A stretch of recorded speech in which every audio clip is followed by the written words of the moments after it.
So, work to game.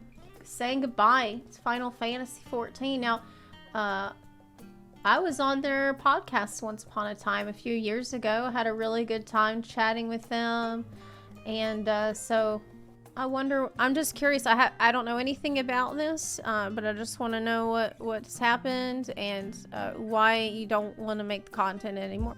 Today, I want to talk to you guys about why I'm leaving Final Fantasy XIV, my reasons for doing so, the impact on the content going forward, not just within my controller guide series, but also how it will impact our collabs over at Work to Game and news coverage, as well as FanFest. So this video is going to be quite detailed. Yeah, are you still going to do my reasons first and foremost, and then I'm going to cover kind of my plan going forward. If you guys want, you can jump to any specific section of this video that interests you the most. Now, that being so, on the FanFest thing, one of the things I didn't hit on yesterday was I have a lot of friends that when there were BlizzCons, go to BlizzCon every time. Some of them get convention tickets if they're able, and they go in and watch opening ceremonies, or they like a particular thing. They like to go be part of a particular booth or see a particular panel. Maybe they like the voice acting panels, and they kind of dabble, right? They're there a couple hours, maybe one or two of the days. They come have lunch with us or whatever. And there are others that go and don't buy tickets. We rent a house as a big group. I go with basically a group that's kind of like a forum or a guild that I was a part of when I played World of Warcraft more actively. And they sit and play board games all day, and they have the digital broadcast of whatever panel they want to watch kind of on the background on the TV, and it's kind of just like they're like people that go to sports parties but don't actually care about what sport is being played. It wouldn't matter to them what sport it was or what point in the season it was or what teams were playing.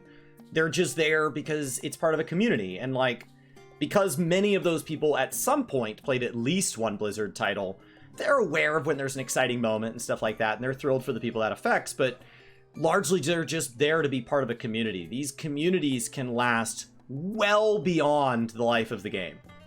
Being said, I know this video probably will upset some people, and at the same time, Probably, I know there'll probably be people who are rejoicing that I'm leaving Final Fantasy XIV. And to both of those groups, hopefully you guys have the best day ever. I only wish good things for you always. But I consider myself an honest person. I always try to, be really honest with each and every one of you about how I'm feeling, what I'm thinking. That's good. And that's what this video is going to be. I wonder if it's just, are you not having fun anymore? If anybody's been following my content for any period of burnt time, out? None of this should come off as a surprise. We probably had these conversations more in private and on stream. But I want to be honest with you guys. I want to be direct with you guys, and I'm going to tell you what's going on. Now, if you guys want to see So it's been 24 hours since kind of all this is really spiraled, and there was a forum post on the official forums, and there's been stuff in Discords, and there's been other reactions, and there's been some DMs, and then my reaction to Asmongold's reaction got posted over to Gaming Kinda just raw, just like an hour and 20 minutes, and it's got a whole conversation on it. So there's a lot of I knew this news was coming.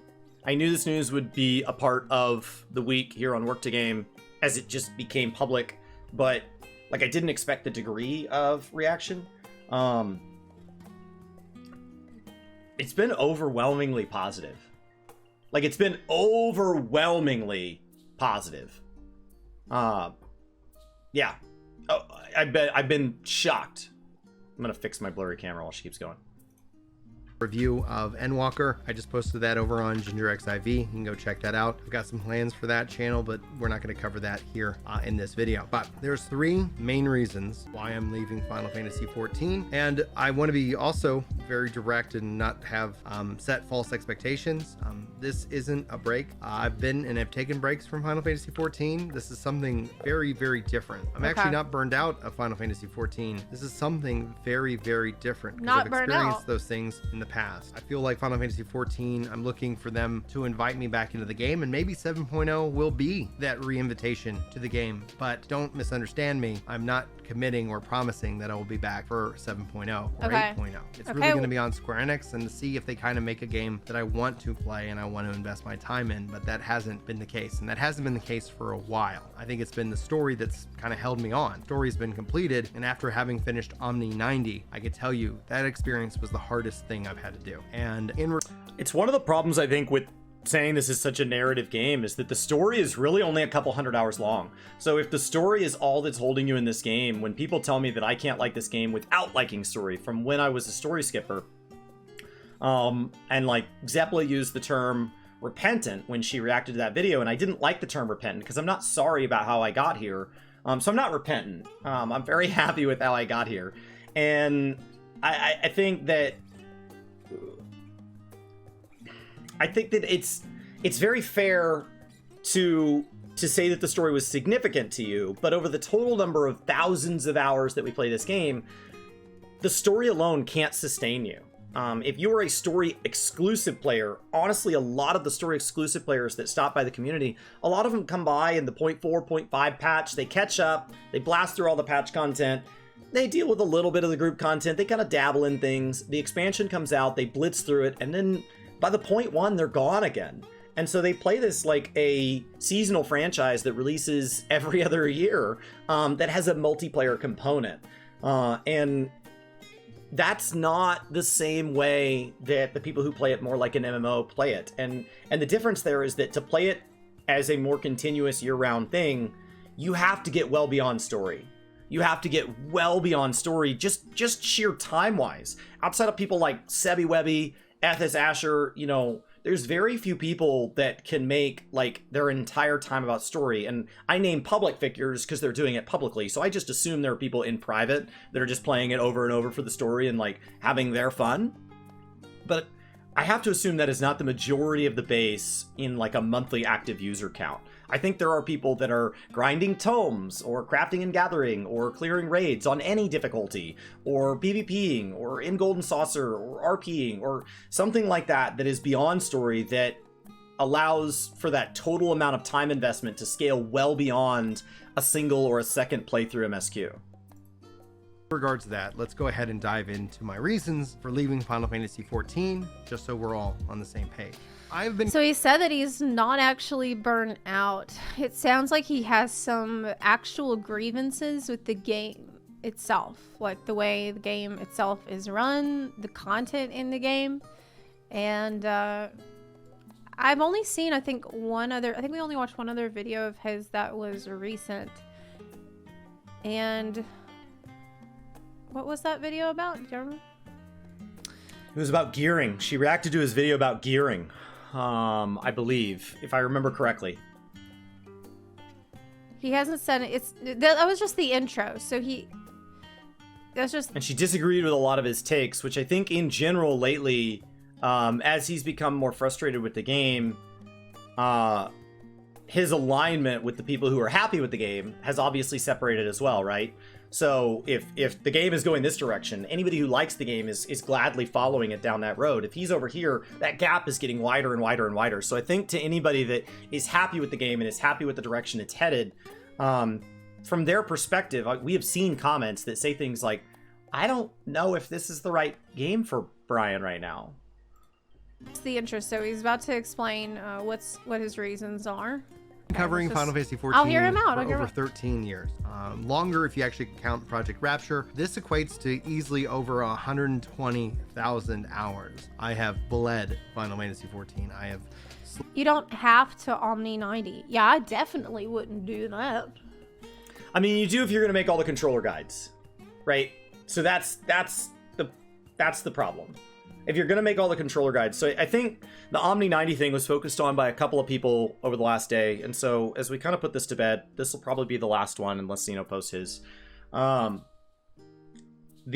has been some points over the last day about he didn't have to Omni 90, but he had committed to the community that he would do all the controller guides for all the classes. And so you have to. So every day at the beginning of stream, I run a leveling roulette and an MSQ roulette on my story alt, because my story alt is what I'm doing my narrative playthrough through, because not everything's a New Game Plus.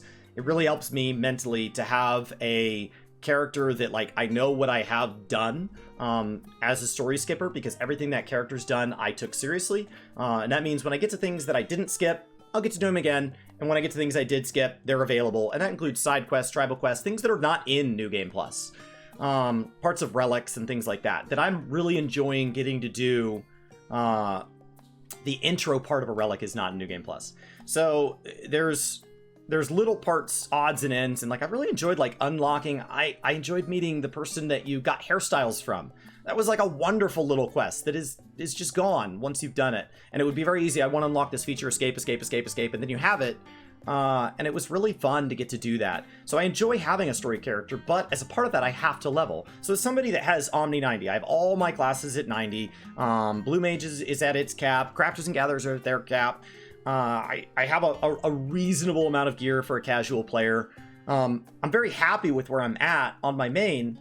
I ironically have to spend time leveling to do my story, but I don't want to level again. I just am leveling again, and I don't mind it. Like I like leveling in MMORPGs. It's fine. It's satisfying to see the bars fill up. But this whole like you don't have to.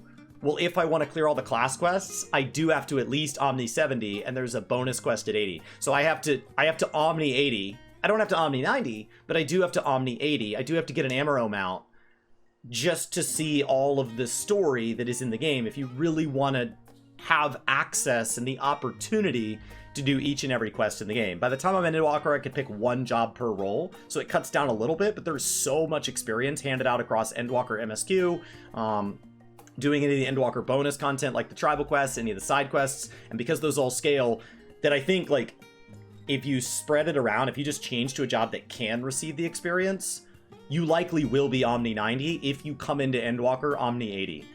It's just provided. So, like, saying he doesn't have to be Omni 90, I just wanted to touch on that because I've seen it come up a lot. This idea of, like, well, he's burned out because he did this thing, duh.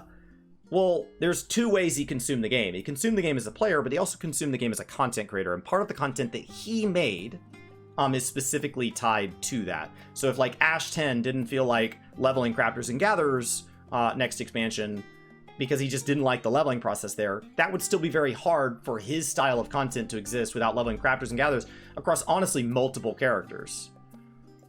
The reward isn't good enough. I Omni'd 80 because I got an incredible mount reward for doing that. I loved doing that because I got a big dopium at the end, but if you don't give me the... I mean, the level 80, all jobs to 80, all jobs to 90 reward is just a ribbon for your hair. You think I'm gonna level monk for that? I mean, and machine. I know some people like monk. I just don't. Okay, I just don't like. Left. I have dreamed. I've daydreamed. I've written, and I have been a part of this community before it even was a community. Before there was even a game. I don't know why this game just captured my attention as a Final Fantasy fan, as an 11 player looking to see what this next generation Final Fantasy game could be. Okay, you're saying he did Omni 90 for the controller's guides that he promised his community.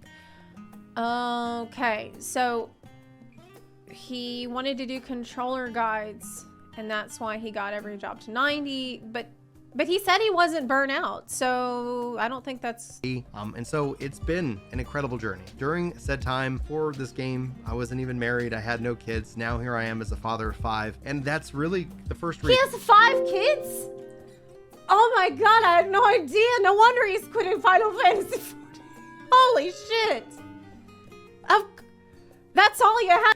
So, one time I was playing video games on, I was playing Halo with my brothers and Brian's wife, and we were playing, and she was talking about how her day went. We were all talking about how our day went, what was good, what was bad, just kind of chatting. And she was frustrated because this was back in 2020. And so she was frustrated because as things started to try to return to normal, maybe early 2021, if your kids are in a class with a kid that gets exposed, the whole class gets sent home. And what that also means by extension is if a sibling is in a class, it counts as like an exposure. So it kind of ripples out. And so if there's an exposure in one class and that kid, then their siblings all count, and it just ripples out and like a whole bunch of classes get sent home. and she was talking about this family that kept like getting exposed, and then they had these kids that were spread across all the grade levels, and so they were causing it to like ripple out. And she said it's just ridiculous because they're causing all these problems because they have 6 kids. And so, like, it's just absolute crap that their decision to have an insane number of kids is just affecting so many other people's lives. And she was just mad. And, like, she was legitimately mad. And I understand that. And I understand her frustration at how somebody else's choices are, like, it sucks when somebody else's choices ripple into your life. And so at the time, we were all like, you know, like, yeah, we're all listening. We all have different parts of our day. But as we calmed down, I said, just to be clear, you have 5 kids. And so just to make sure we're all aware of where the line is, because I don't have any kids, so I don't know where the line is. 6 kids is insane, but 5 kids, totally reasonable. And as she'd calmed down, she goes, you know, when you say it like that, like, like at the time it just frustrated. I just say, well, I have 5 children. Okay, well, sir, that's completely understandable. I want to invest more time. Best of luck to in my you. family. Clearly, they are everything to me. And I've been coaching soccer, been coaching baseball. We've been riding bikes. We've been doing so many fun things. And what I had to do to help get the content out, especially for, and I'm going to finish the controller, guys, but we'll talk about that in a second. But I would be getting. I want to say I'm happy for him. That's great, but still, I cannot wrap my mind around the time investment that you would need to raise 5 children. 5 children in your house.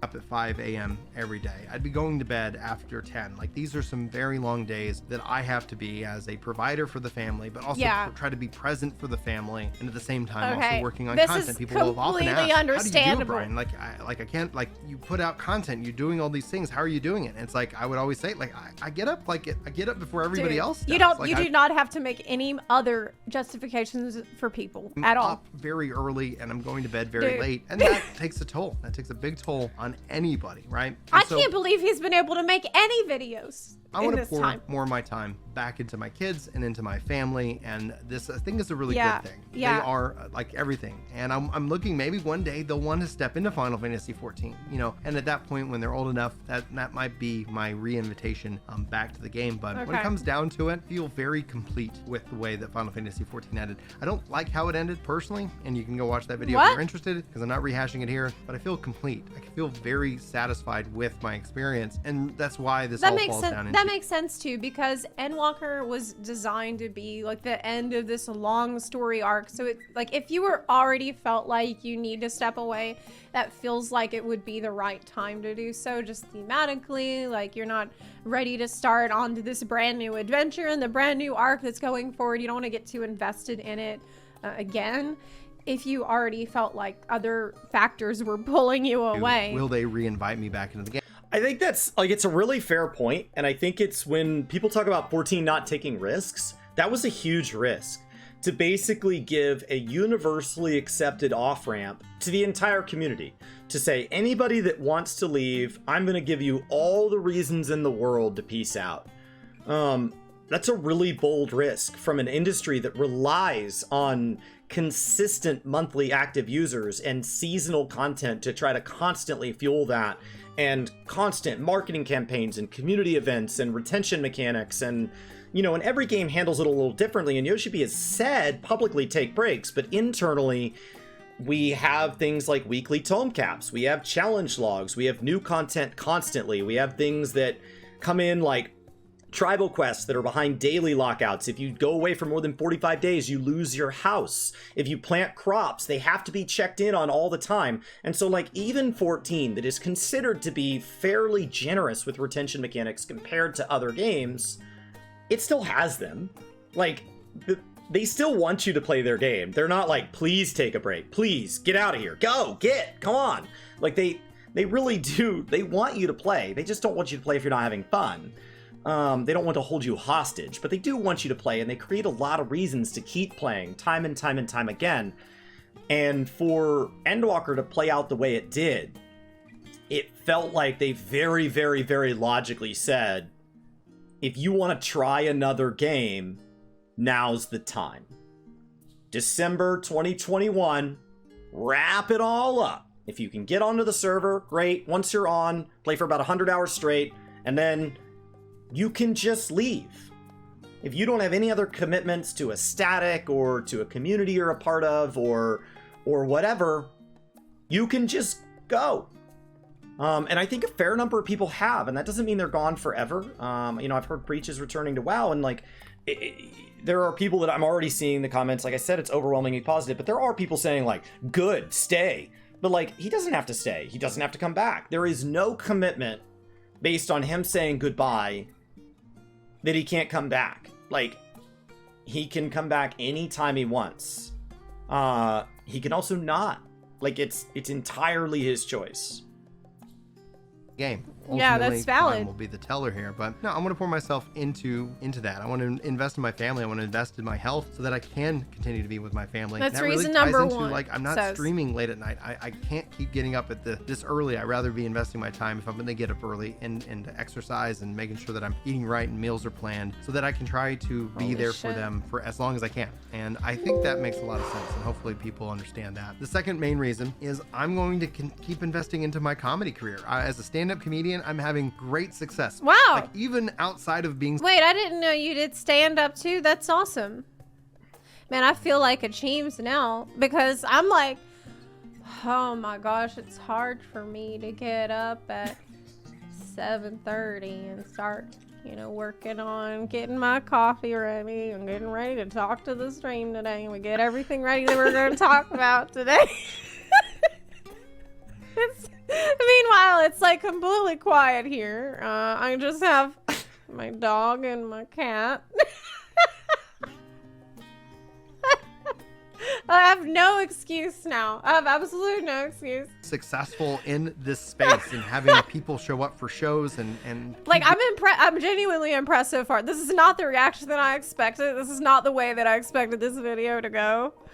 Okay, he's like, well, actually, I just want to have time to take care of my 5 children and wake up early and do meal prep and exercise and work on my stand-up career. I'm like,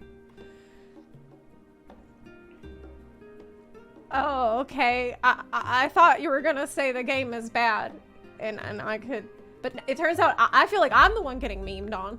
Getting invited back to shows and just ultimately really having a wonderful time with stand-up comedy. It's incredible for my mental health. There is so much that I get to explore and I get to be funny and I get to just really kind of not have to worry about the internet and the rules of the internet. And if anybody knows what I'm talking about, I made a joke in a video and like literally like obviously lots of positive but the negatives always seem to float up, and it's those notes, those people who... He said it in a video, so I thought last time I heard it, it was in a stream. So I thought I knew what joke it was. I don't know which video it was in.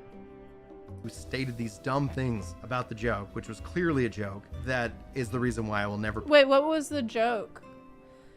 What was the joke that he... In a perfect world, Brian would have had like a no-clip, 32-minute, brilliantly edited thing, and it would pan to the joke right now, black and white.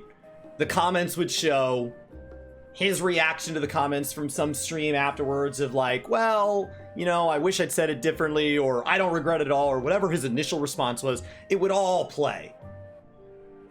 If you're really just ready to be done and move on, though, a single take at 14.5 minutes is plenty. And to people that said it needs to be less than this, he's been covering this game since beta of 1.0.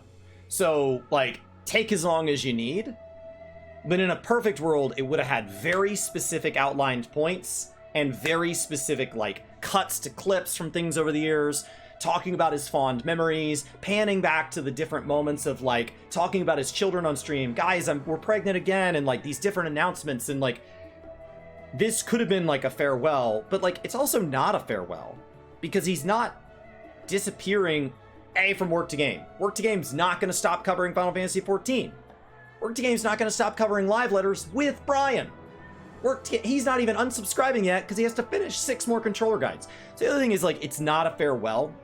It's kind of like letting your boss know that at the end of the year you're moving to Europe. Like it's like, yeah, but you're telling me that in June. Yeah, just so you know.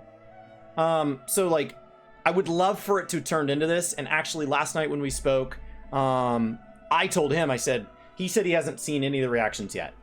He's done some comments, responses, and he's been on some forums, but he hasn't watched Zepla's or Xeno's or Asmongold's or mine, or anything like that.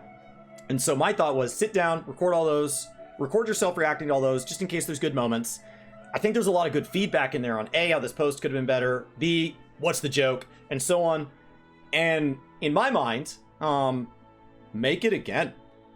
Say goodbye Final Fantasy XIV again, and just make it a compilation of all of your reactions and clarifying all the points that people said you didn't move, and just double down, man.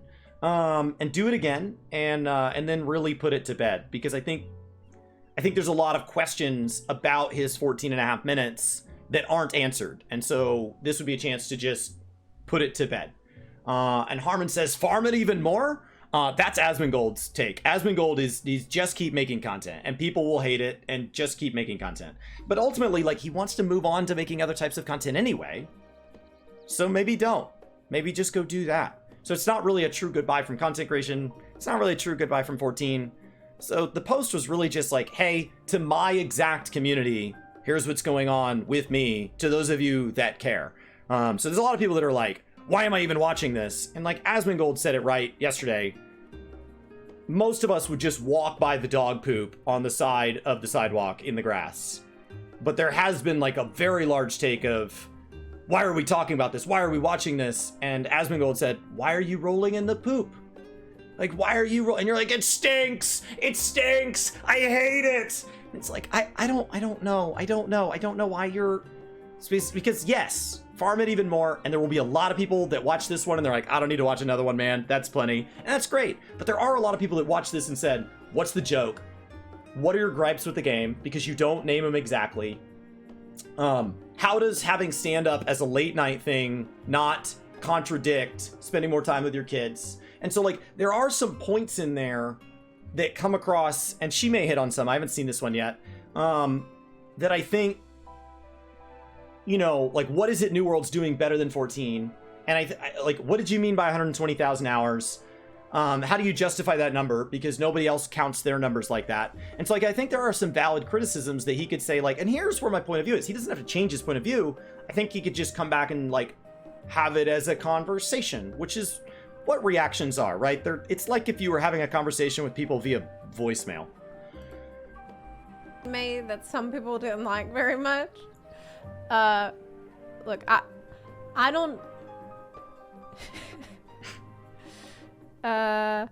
What do you guys know?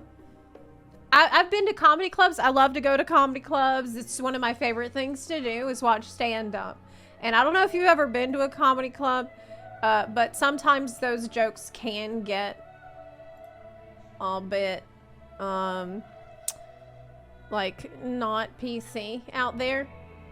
You also have to test the delivery timing, and you have to test the room, and a joke in a comedy set has a progression. And so I think Brian's initial sets were like 5 minutes. I think he's gotten to do some longer ones as he's building up to where, like, he's getting to be closer to being like the headliner at local clubs. And so if you're doing a little bit longer sets, like, I watch a lot of comedy, and a joke that plays at the end of a set, whether it's a short set or a full hour-long special, doesn't stand on its own.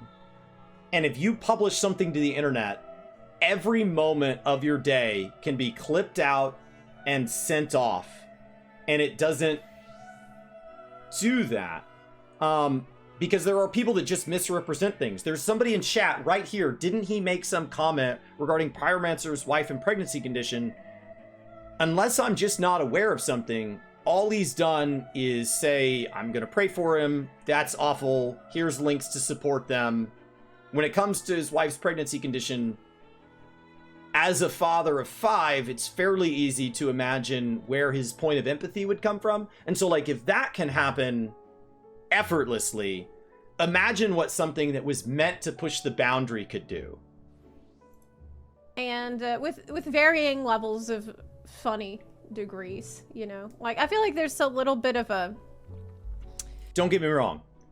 Him and Pyro have had some back and forth that is substantially less than friendly towards each other. There has been name calling on both sides that both sides feel justified in their reactions.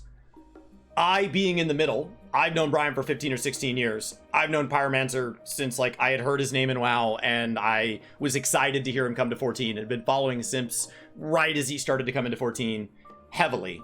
And I watch a ton of his stuff and I sit in his streams, but I'm no longer allowed to chat in his streams because as a result, anything associated with Work to Game, any of you that know me from Discord, I'm Chris of Work to Game is my Discord handle. And like anything with Work to Game associated with it is universally blocked, banned, set to ignored on anything associated with Pyro because of their relationship with each other. So I don't think he said anything even remotely negative about the situation with Brian's wife. And if he did, like, that's a serious conversation he and I would have to have because there's just no reason for that. But I just can't believe that he did that. But it would be easy to associate that, right? You see that he made a negative post about Pyro. You see that Pyro made a negative post about him. You heard that somebody said something about Pyro's wife, and you associate that. Why the hell would you want to post comedy to a community that can make those kind of leaps and bounds? And the internet as a whole is super built for that. A line that it's fun for a comedian to poke at, as long as they're not punching down, right?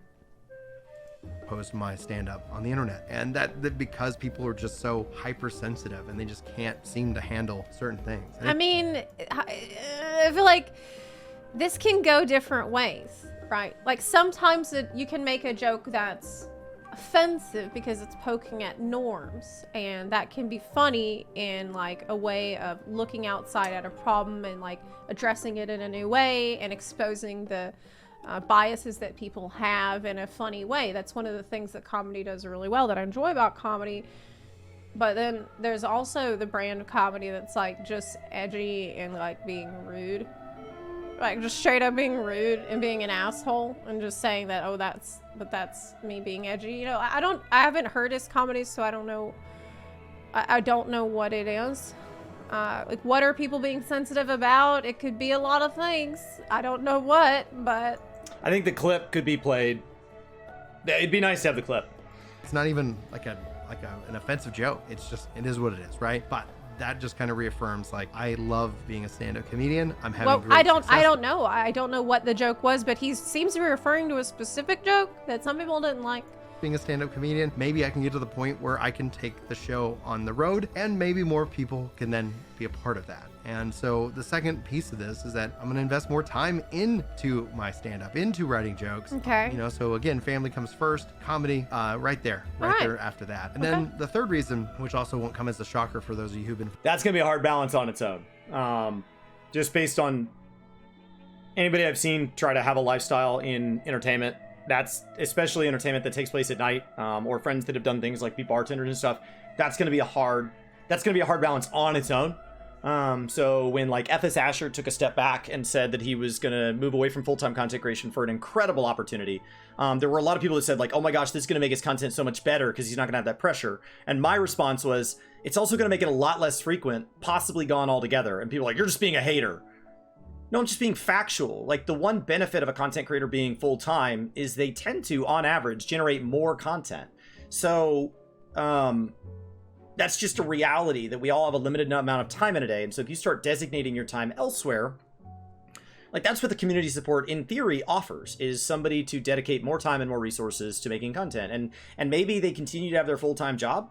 Like, I believe Quasi has a full-time job and puts out incredible content, and is now putting out a vlog over on his Quasi After Dark and stuff. And so like he's doing all sorts of stuff, but it has allowed him to have some pretty cool equipment, and like his audio is crystal clear, and like it in theory affords options for the quantity and or quality to increase. So I think that's just, like, generally, if those are his two top priorities, just be aware, guys, like, you know, we'll navigate it. Work to Games made it through a ton of adjustments. I worked like 100 hours a week mid Stormblood, and we still posted.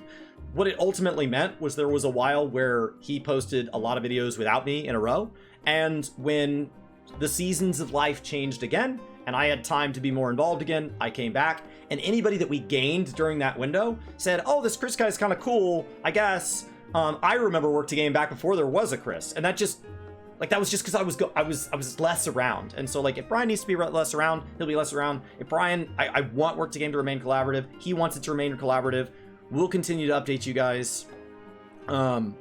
Work to Game has shifted to being almost exclusively collaborative. Anything guide-based, anything that's just one of us on camera, has absolutely moved to me doing it on Twitch, occasionally on Gaming Kinda, or him pushing it somewhere within the Ginger Prime. Following the content, New World is just so effing good. It What? is such a great game, and it Is it?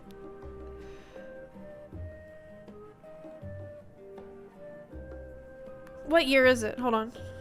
This is my goal for next year, is to get to know more games, because I saw somebody defending 14 the other day saying that people who hated it hadn't even played it, and like, it's really, that cuts every direction. It's really easy to see something, make your opinion about it, and then because your opinion is shaped and can be verified by other people who maybe also didn't play it, you can just charge on without trying it. So I've seen her try Guild Wars, and watching Zeplive play Guild Wars, lurking in her stream, she plays games new for the first time very much in a way that I relate to, in that, like, I'm constantly like, why is this like this? How is this like this? Where is this person? And that could come across as very critical. If you know the game, you're like, why are they just play the game? But, like, actually, like, the fact that she seems to keep doing it says that she's probably enjoying it. And so that's what tells you guys that I enjoy a game, is it keeps coming back over and over and over and over. And, like, as much as I complained about Guild Wars early on, I'm getting really close to my sky scale, and I'm having a blast. So I think, like, with New World, we knew that the original hype couldn't be maintained, and it dropped way down. People said it's dead, and it's like, well, we knew it would do that. The question is, like, do they keep sticking around? Like, to prove everybody wrong, there was nothing they could say. There was nothing they could say before release. There's nothing they could say during the hype. There was nothing they could say after the fall. There was nothing that could be said. All that could be all of it had to be done. So the question is, what are they doing? And so my plan next year is to spend a little more time with New World. Final Fantasy XIV will remain my primary focus, but New World is on my list of games to just have a better awareness to. And when asked how I decided what game got to be the fourth MMO I want to have some awareness of, I try to stay generally aware of what's going on in World of Warcraft, I stay generally aware of what's going on in Guild Wars, and I stay heavily immersed in the 14 community. I added New World as the fourth game, and people, when, you know, how did you pick that over all of the other games that are out there? I said, because I liked playing games with Brian. Because I knew that's where his time is. And it's fun when he has those conversations to be able to converse back and not just nod my head. Holy shit! What the? No, it's still 2022. Okay. Holy shit! It's still 2020. I got scared, man. Like I thought I slept in pretty hard this morning. I just wasn't sure. delivers on the things that I've been advocating for in the world of Final Fantasy, and that's where I'm drawn to. Like, I can't deny the fun and the community that we've had. And so all of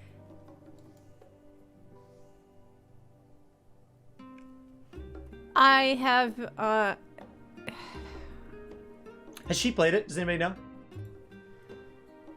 I've never heard someone say that. But I guess there are some people that feel like that because people play that game. So I'm not, I mean, it's not for me to tell you what's fun or not. You know, if you're having fun, if you love New World, then maybe you just want something else out of a game than what Final Fantasy can give you. Glad someone likes it, right? I'm not... those things. I mean, New World also just asks different things of where your time goes. A lot of the things that Brian has said he likes about New World and that he looks for in 14, I have found in 14. But I am playing 14 differently, fundamentally differently than the way he plays 14. And so I am finding different things, just like I play New World fundamentally different than him. And so sometimes it feels like we're looking for the same things and we're finding them in different places. And that's okay. Imagine if you went out to a restaurant and they had a 20-page menu and everybody at the table ordered the same thing. What is that doing? So like ideally you're saying, okay, like I like these things. You're like, oh, I want something that's satisfying and you know, is like the best foods and has like a side with it and a meat and comes with a beverage. And it's like, yeah, but that describes every freaking meal.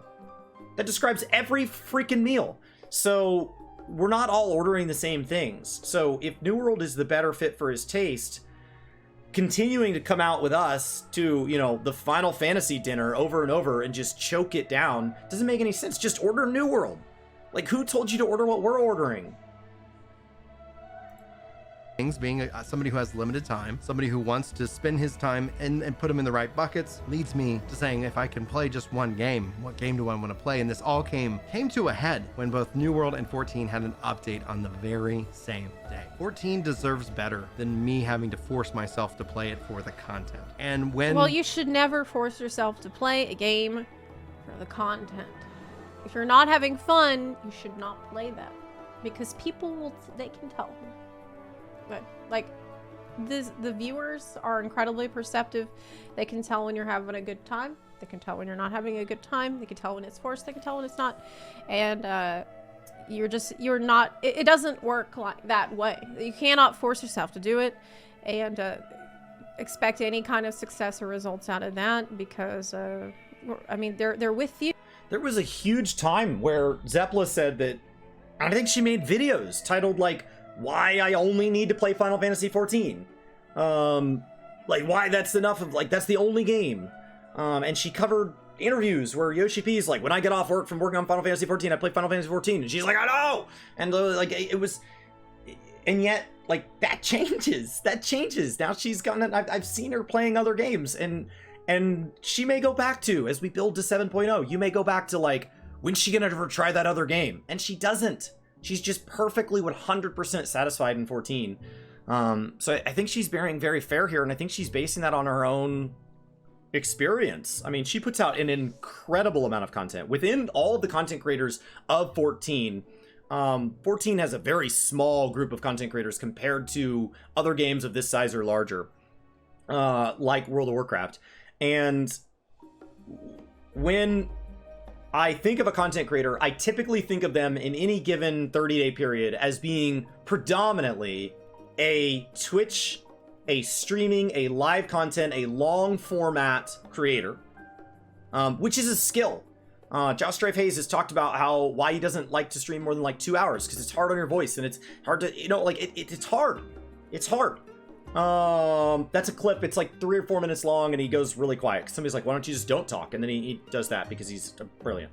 So there is this kind of long format concept, and then there is this shorter form content, and that's everything from shorts to documentary style stuff. And documentary style stuff just as like a highly edited, highly curated. So not necessarily documentary per se. Like I would throw Joe Cat or Pint in there, where it is this highly, highly, highly refined content, and that's what's brilliant about it.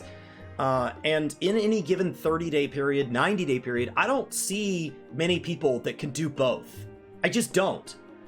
There are people that have had brilliant content, like Pyro, but now it's effectively just Twitch clips because he's moved into long format. And I see people who have been long format, but then predominantly move into focusing on their YouTube side of things. And so, but it usually feels like one is always riding second to the other. And there are very few creators that I can think of that can do both. And it doesn't feel like one is just the result of the other. And I think Zeplive is one of them. I think she's done a brilliant job being what feels like a perfectly talented and whole and complete YouTuber. If you only view her on YouTube, that feels like a complete Zeplive experience. And if you only view her on Twitch, that is a complete Zeplive experience. And And so the fact that she's able to do both of those things simultaneously on just one game requires an incredible amount of self-discipline. It requires an incredible amount of knowing when she's having fun, when she's not, when to push, when not. So like when I watched the Asmon one, I talked about when he dropped these little moments of insight. Like this is that moment of insight from Zepla, who, like, whether you like her or not, I understand there are people in the community, like none of these, the largest community in Final Fantasy XIV is Final Fantasy XIV Reddit, and it's like 500,000 out of 27 million. It's just like, and I don't know how many out of the 27 million are current, but it's bigger than 500,000. So it's no one community grabs everybody. Language alone breaks us apart quite a bit, and that means it's okay for some people to not like individual components. It's why Brian and I always call for more creators, more creators, more creators. And people take that as like, oh, well, you don't like this person, or you want to push him out. No, we want everybody to make Final Fantasy XIV content. You're like, well, Brian, I would want to make controller guides. And he has said, then make controller guides. Then do that. So like, do whatever it is you want to create content in the space, whether that's all the different artists in the space, that's people organizing big community events. There's a ton of those that are awesome. I love the amount of involvement in the community, even just like people that aren't doing it publicly, but they're part of Discords that organize party finder stuff and all that. It's amazing when this community becomes something that is bigger than a game could ever be. And I think it would be hard to say that Zepla is not part of that, even if you don't like her particular brand of content. The viewers are along for the ride with you, and if you're not enthusiastic about it, then it's just not going to be fun for anybody. And it won't be sustainable in terms of like your energy. I was kind of feeling it, and I was kind of questioning it, and I was hoping that maybe the updates would be staggered, so yeah, I could be a part of, you know, both, because Final Fantasy is a good game. Like, hopefully none of this comes across as like, oh, you shouldn't play Final Fantasy. Now, I'd still highly encourage you to check it out if you never played Final Fantasy. But at its core, I wanted to be in New World. That's where I want to spend my time when I have time to game, and that's where I did not expect this. I haven't been keeping up to date with him, so actually, you know what I would love to see is a video explaining in detail like what is so amazing about New World that is way better than Final Fantasy, because I feel like she's gonna want specific points too, so like not just like I assume Brian already has the why New World's great. I think a specific comparison, but like I think that if he remakes this video, if this is something that he decides to do 6 months from now or whatever, going back and watching these and clipping those up and saying like, okay, and here are the things that are making New World a better fit for me right now, and why that does not contradict points 2 and 1. I think you'd have to be really specific so that people don't immediately just go, huh? Like he knows the reasons, but the video, like, I've already seen the next 7.5 minutes, and it doesn't really get that much more specific. So I think she's still gonna have that feeling at the end. I'm struggling to understand this. I'm really struggling right now. You said it's having a bit of a resurgence. This video is full of surprises. Okay. It's just a very different type of MMO. I'm going to spin it, and that's why I'm leaving Final Fantasy XIV. My fear is that New World goes down the same route that World of Warcraft and Final Fantasy XIV have gone down. We can see how that leads to issues in their success. Their success is of... actually, it's a really good point here in the chat. Like, if you hear this and you feel upset because he's leaving, because you feel uncomfortable when someone leaves a game that you like, you need to check yourself, because like, it's not a cult. It's fine for people to leave. It's fine for people to not like it for any reason, no matter how silly that reason. Even if that reason is New World is better, to them that's valid, okay?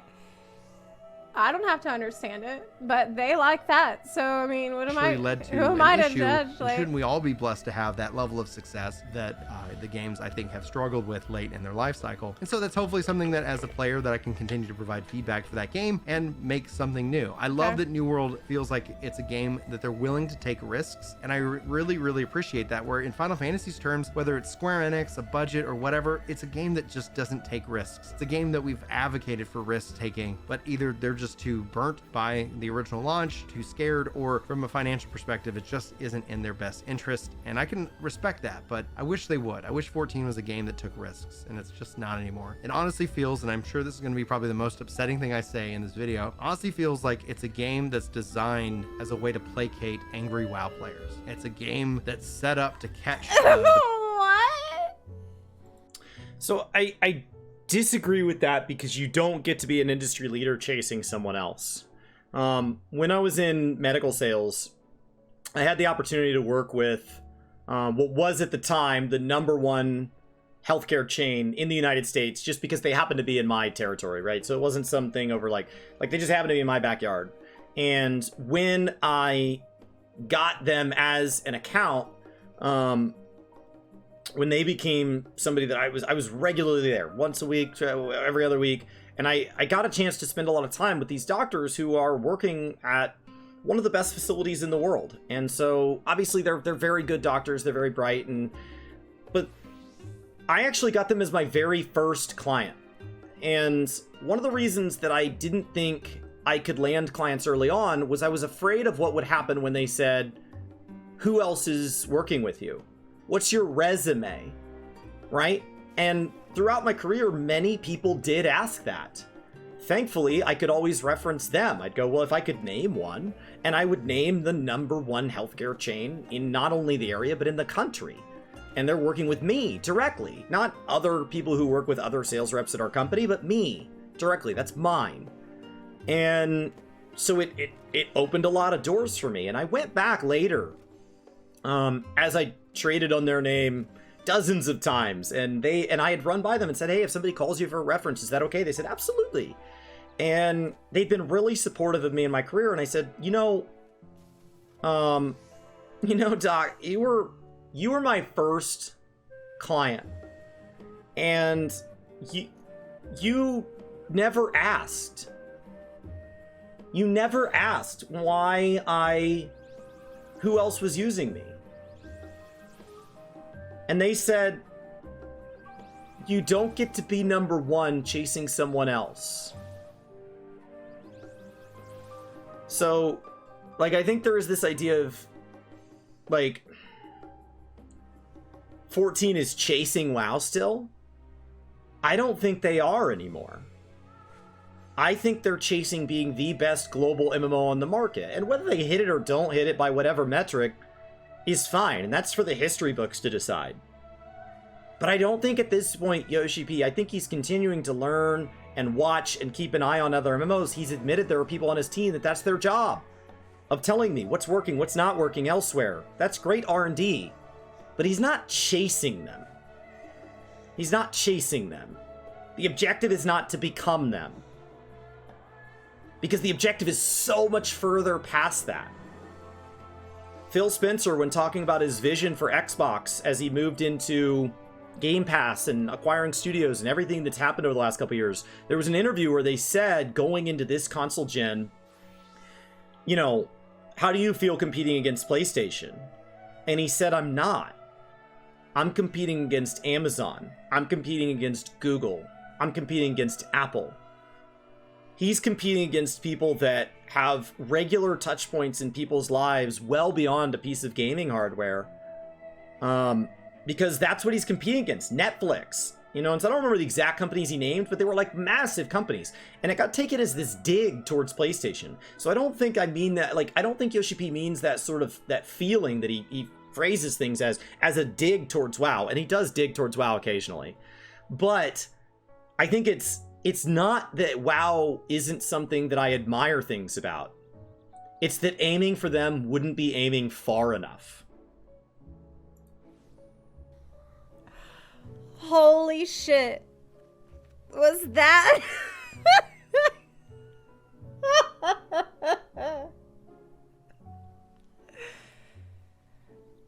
So this whole time, are you telling me that Final Fantasy XIV predicted from its inception that World of Warcraft would make people match, and they built their entire game upon that premise, knowing that one day the WoW players would be matched and they would need a new home? That's what Yoshi P said at the start. 14 became the landing place because it was in the number 2 spot, right? Luck is preparedness meets opportunity. They weren't lucky that WoW players came over. They were in the 2nd position when it happened. They didn't have to make it happen. They just needed to be in the 2nd position at the time it happened. So it was a natural thing to try. Now, if they had tried it and it had sucked, it would have kept nobody. And it wouldn't have been in the 2nd position in the first place. So the reason people stuck around is not out of... They're so mad at WoW. We're going to just derail over and over into story time. So my dad left my mother for my preschool teacher. So you can just swallow that and pause the video and swallow that at your own pace. Which is awesome. Mad props. As a hint, I haven't spoken with him in... It's October 25th. 12 years. So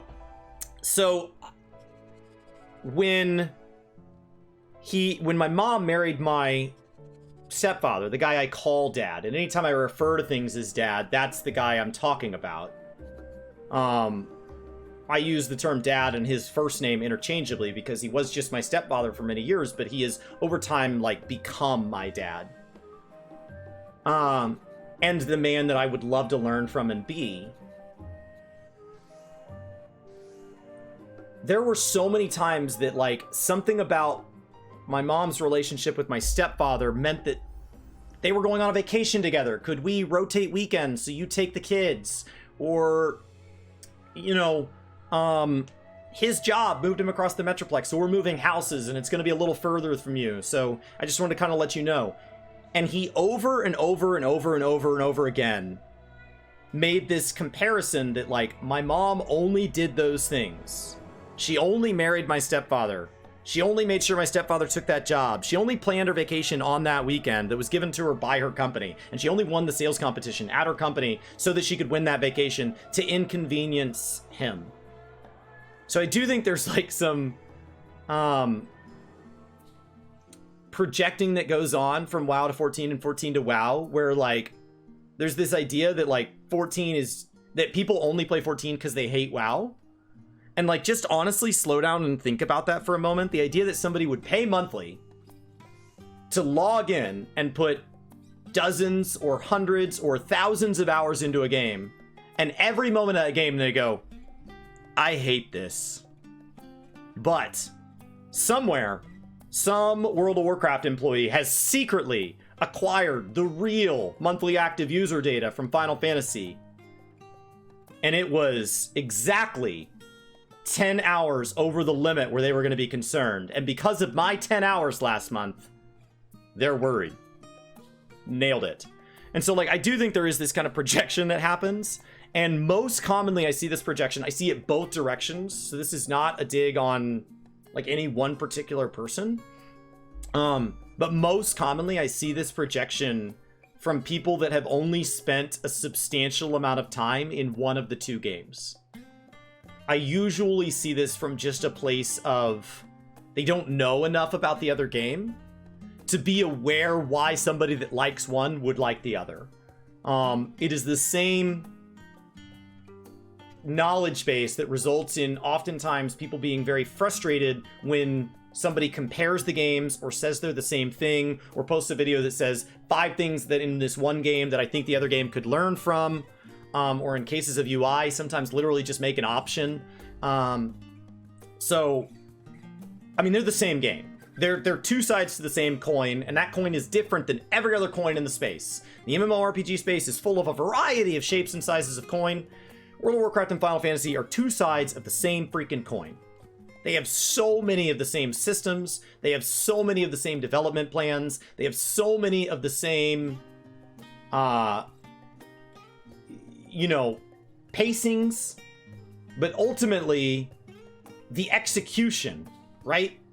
if you drew the tails side of a coin and the head side of a coin, they're very different pictures.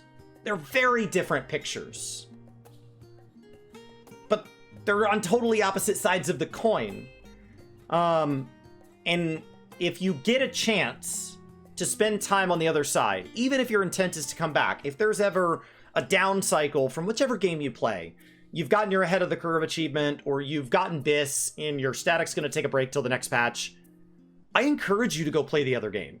If for no other reason than to make you more aware of what your game is doing well and where your game still has room to improve. But heaven forbid you actually have fun on the other side. So there is a lot of projecting here, and like I do kind of group Brian into that. Brian is the other half of Work the Game. He's one of my closest friends. We've known each other for well over a decade. But every time we talk about World of Warcraft, there is this part of my brain that has to filter the things he says through the fact that he's never been at level cap. And that's not meant to be some dig or some he's not valid of his views, but it is an asterisk. Because if you play a game like Final Fantasy XIV or World of Warcraft and you try the game out, I think that's wonderful. And I hope you have a blast. And if you don't, and you think it's not something you want to play after 5 minutes, 5 hours, 5 days, that's fine. And you are welcome to your opinion. It is valid, it is reasonable, and I encourage you to follow it.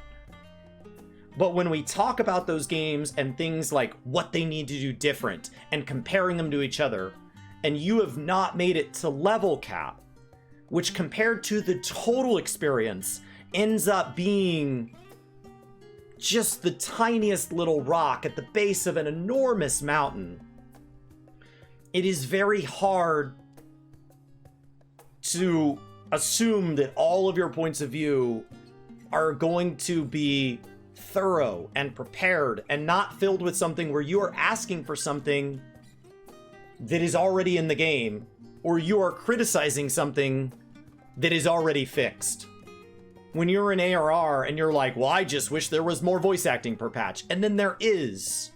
And when you're in base WoW and you're like, what I love about it is that it's just so easy to hop in and out and I never feel obligated to play. And some Mythic Raider's like, that's not quite the experience I'm having. And in 14, when new players come in and they're like, I just love that there's endless story to experience and I'll never run out. And somebody who's been playing for 10 years is like, you do run out. And in WoW, somebody's like, I just absolutely love how the old zones feel so alive. And veteran players are like, I don't think that's the experience I'm having. And so like I can name positive and negative examples on both sides where the new player, while their opinion is theirs and it's real and it's based in their real experience, it doesn't end up being representative of the whole. And it's something I've worked on a lot as Brian and I have gotten bigger. I understand that some of these comments in these various things have said, because we don't have 100,000 subscribers, we're not entitled to any place on the internet or whatever. And that's fine. But because of the number of people that have supported us and the number of people that have invested their time and their energy in us and the community that's formed around us that's bigger than us and has organized events that we're not even a part of, I have felt a desire to go experience Savage and to go experience Extreme and to go learn the story and to go try these things. And some of these things I've tried them and I haven't enjoyed them. And I'm like, yep, that's exactly what I expected it to be. I tried to go in open-minded. It's not for me.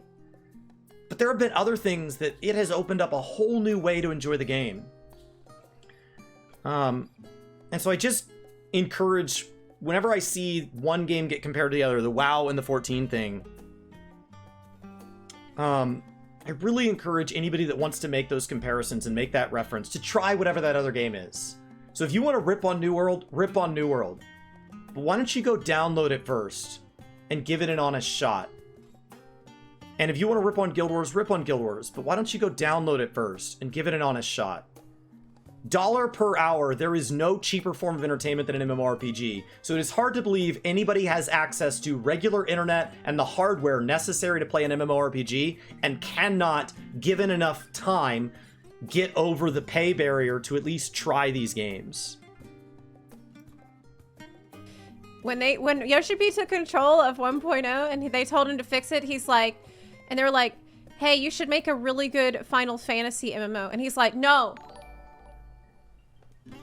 I've seen a vision.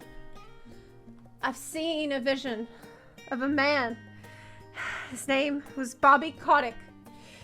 And in this future that I've seen in my dreams, all of the WoW players were crying. I mean, careful with this example, Zeplive, because he did say that a lot of what he tried to fix about 1.0 was to look at what was successful in the space, and that a heavy portion of that came from World of Warcraft. So I don't know where she's going with this, but be careful.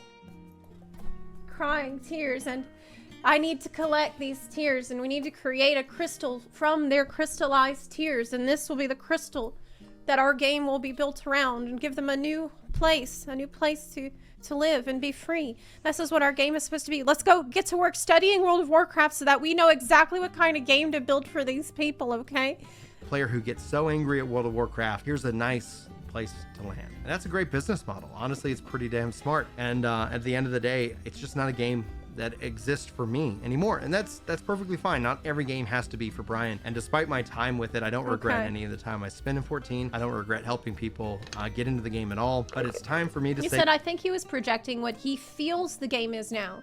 Oh, do you think that it's just like worded weirdly? But he feels like they're just catering to angry WoW players?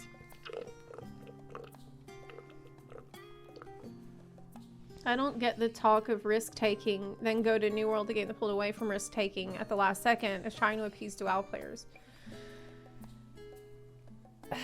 I mean, if they wanted to appease WoW players, they would just start putting, like, 0.5% drops for mounts on random enemies, like random hunt mobs that appear in the world. Like, an SSS rank with a chance to drop, like a 0.5% chance to drop, like, Alexander mount or some shit like that. Like, that is what they would be doing. Or they would be...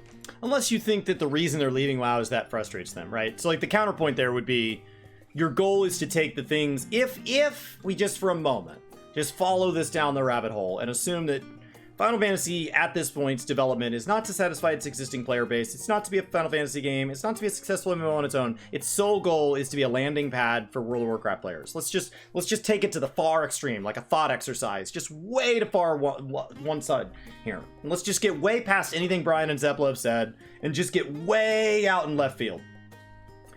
If we assume that, what you would actually want to do as a business plan is you would want to understand the things that WoW players cannot live without and absolutely believe all games should have, which would be things like a better transmog system, for starters. There are just things about WoW that just work, okay?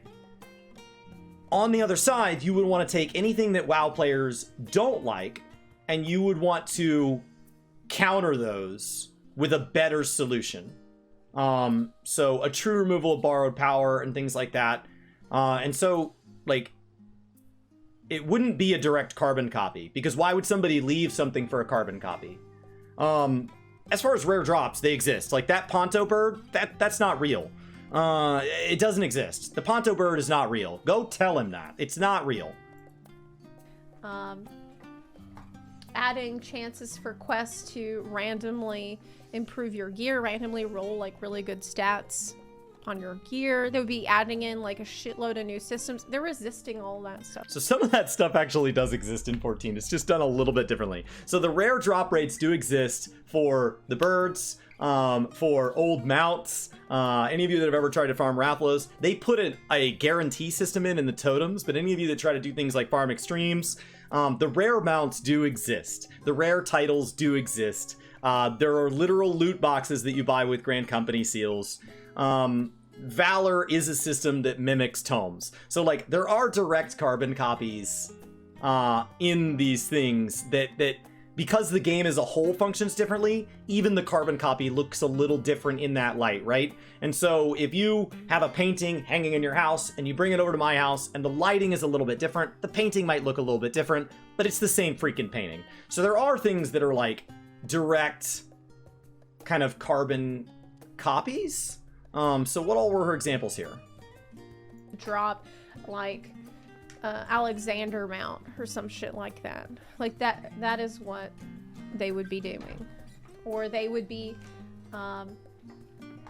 adding chances for quests to randomly improve your gear Okay, so the randomly improving gear thing. So World of Warcraft, people were asked to, they wanted there to be multiple ways to do something. And so there was this idea that what if I did a lot of something and occasionally that dropped even better loot? Like there was this loot on top of loot and there was rolls within rolls. Now they followed it to the point where there was rolls within rolls within rolls within rolls. And so it got a little Inception-y, and it got way out in left field. But before Leonardo DiCaprio took over the loot system of WoW, there was this idea of like, what if there were these rare moments when you got something really good and it was really exciting, and they built a system to encourage that. What it ended up being, though, was somebody in a normal raid could end up getting loot higher item level than somebody in a higher item level raid. And it ultimately came from a desire, this idea that I fight a lot when Brian and I talk, where he says that there should be a way to get to BIS besides the highest level raids. And I don't like that. And it was supposed to make like normal modes more relevant, because once you have everything you need from normal mode, like I don't need anything from normal modes anymore. Like I run P8 one more time this week to get one last sword, and then I'm done. And that's because I skipped some weeks. I'm done. And if it could have a chance to roll some Savage, it could do that. And I disagree with this fundamentally because of this. And I've seen it play out in WoW, and it didn't turn out well. Now, as they pulled that system out, as they pulled that system away, there was an idea of it's not totally awful when it is isolated to exclusively solo progression, like early progression, casual MSQ style content. So when you're completing quests, if the quests drop loot, that loot still has a chance to randomly roll a higher item level, a high quality as it were. And so it has a chance to kind of upgrade, but only as far as quest gear will go. And Final Fantasy gives you literal loot chests from your quest things that is relevant gear. Their gearing is already set so that the previous raid gear is available from Poetics to supersede the entire first half of the expansion, so that you can choose where the gear goes, and it doesn't need to roll higher because it's already outrageously powerful. You are flooded with loot when leveling in Endwalker, and then, just in case you're approaching level cap and you are somehow not caught up, they hand you free left side gear that is max level ready but is synced down so that you can equip it even earlier, so that you are in full 560 left side for free. So the idea that they're like neutering loot, like loot when leveling in both games is stupid. It's just an example of how it might work so you can learn a little bit of it, and none of it matters. And people are like, one of your slots is 20 levels below your level. Who cares? You are leveling so fast and everything dies so easy. Everything in the game is designed to die that it doesn't matter. If you have a level 50 bracelet equipped when you hit level 90, who cares? It's fine. Randomly roll like really good stats on your gear. They would be adding in like a shitload of new systems. They're resisting all that stuff. They're not doing any of that. Like, I don't know if there's that many disgruntled WoW players in JP over there. And it's mostly the JP community that they're listening to. Like, it's the JP forums that they're listening to and making changes and stuff. But wait a minute. Oh, shit. But wait a minute. They added Criterion Dungeon in the NP. The JP thing, I actually disagree with her there, because like he said over and over that the only people that wanted the hard mode dungeons in interviews was primarily the Western audience. And when asked about being a JP developer, I've said this over and over again, Yoshibi has said that he is a global developer for a global audience. And so like I do think it is very natural for them to get a lot of feedback from the JP, because it doesn't require translation or localization or anybody to feed it back. He can just go see it directly. But like when he did a community event in, I believe it was NA, maybe in EU, and he got spammed with RMTers, that's how we got the right-click report RMT button in game, was that he experienced it here. So it's not exclusively JP. So she may have said primarily there, but like just just to get out in front of that and kind of elaborate on it, since that's really kind of what I think reactions are, is kind of a chance to make their stuff even longer. And so I think there's a chance to say, like, this is not a JP game that only listens to its JP community. So just to get out in front of that, I think they do a very good job of trying to listen to everybody. I think when you talk about the size of this game, listening to everybody doesn't mean, A, they can understand all the complexities of people who just say, like, if it were me, just make it good. I don't know what they're supposed to do with that, regardless of what language you post it in. And from there, they then have to decide what to do. And, like, there's just no way we're all asking for the same thing. PC. For unlocking the Criterion Dungeon's name is Osman. And isn't Osman an awful lot like Asmon? And isn't Asmon the one who asked for the hard, small-scale content? And so doesn't it mean that Yoshi this whole time, he created this whole thing just to appease Asmon? That's what it's been. Okay, so Asmon kind of said this a little bit like he was taking credit, and she's kind of giving him credit. I just want to be clear that hard mode dungeons have been asked for by a lot more than just Asmon. They have been asked for a lot more than just the last 2 years. They have been asked for over and over. RMT is bad, okay? And over. Okay. And over, like 100 times, like as many bits as Mr. Worldwide dropped. That's what it's always been. Osman, gold. Can't you see it? It's right in front of you. Use your eyes. Wake up, sheeple. Goodbye. And those are the 3 reasons why I'm leaving Final Fantasy XIV. So it's at this point we talk about what comes next. Ryan, what about the controller guides? Ryan, what about live letters? What about FanFest? What about you and Chris at Work to Game? How is the content going to be structured? Work to Game was always a collaborative vision, a vision of sitting down and discussing MMORPGs, a vision of discussing video games overall, but obviously a passion for the MMO. Chris has a great love for World of Warcraft. He loves Guild Wars 2. I agree with him on Guild Wars, not so much on World of Warcraft, but we also share a handful of games. And so we're going to continue those discussions and we're going to continue that show. And if you guys are interested in that, that's something that we're going to keep moving forward on. When it comes to of course he's entitled to leave. Like, I'm having some fun here memeing on him.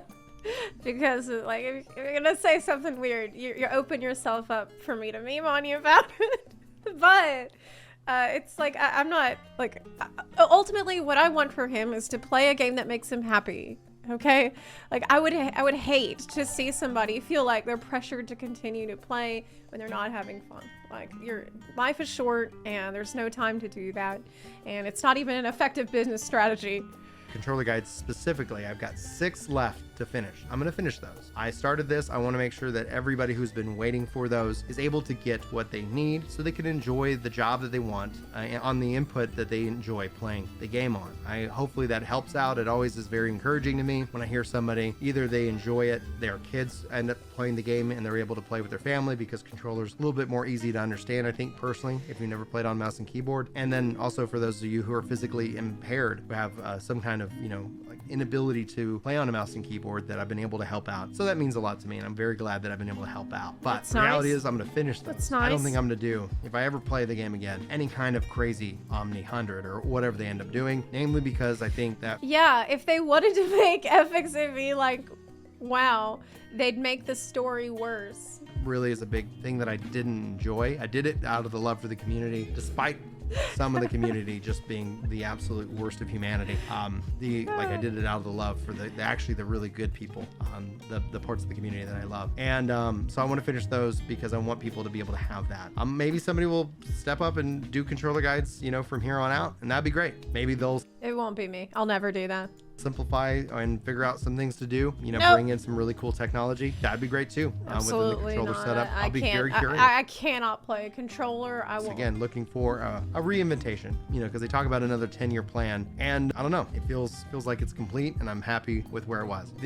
So that's where I'm going to finish those. And then in terms of live letters and coverage of the news, I've got 13 plus years experience with this game. I think I can provide a lot of historical value and also a level of curiosity. Is this a piece of content that would make me want to play the game again. However, and with respect to those of you guys who might be upset that somebody who's not playing the game is covering it, and we know that those people exist, I'll be looking for feedback. If it ends up causing too much trouble, too much drama, too many trees like hitting the window, I'll be sure to kind of take that into account. And That's would fair. Be, willing to step away from that coverage if it fine. became an issue where it was just causing people pain. I'm not here to dunk on your game and kill your joy. Like, I'm a very joyful person, and I really want Final Fantasy XIV to do better and to be better. And it's unfortunate that as a game, it's become that. It's become a game where the idea that it could improve is such an insult to people, versus where in New World, like, saying the game can improve, everybody gets excited. Like,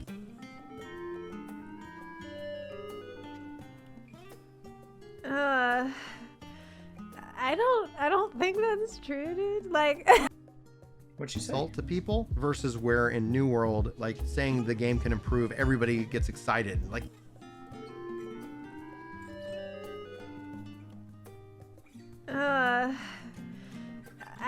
I don't think that's true, dude. Like, I think that it's not an insult to say the game can improve, because we pretty much talk about ways the game can improve every day on here. Like, I think every single day we talk about some way that the game can improve. I think during mid Shadowbringers, there were some times it was really hard to vocalize concern. I think the game was in a really healthy spot. I think there's been a lot of frustration mixed in with all the joy this expansion. It's been too much joy for people to just leave. So, like, we have a large active population right now. Yes, people have bled off from the story. Yes, people have bled off just because it's a game we can take breaks from. But there are still a lot of people around.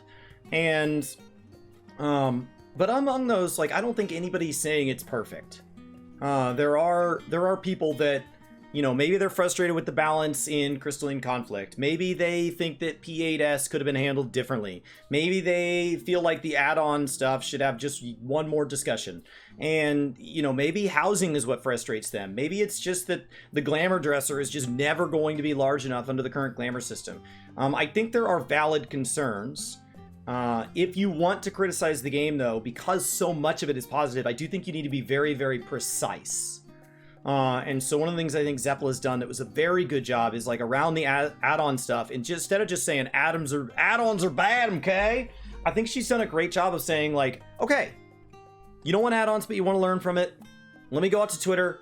Let me go collect a whole bunch of suggestions, and let's go through some of the things that the native game could do a little bit better, where add-ons were kind of doing this against terms of service.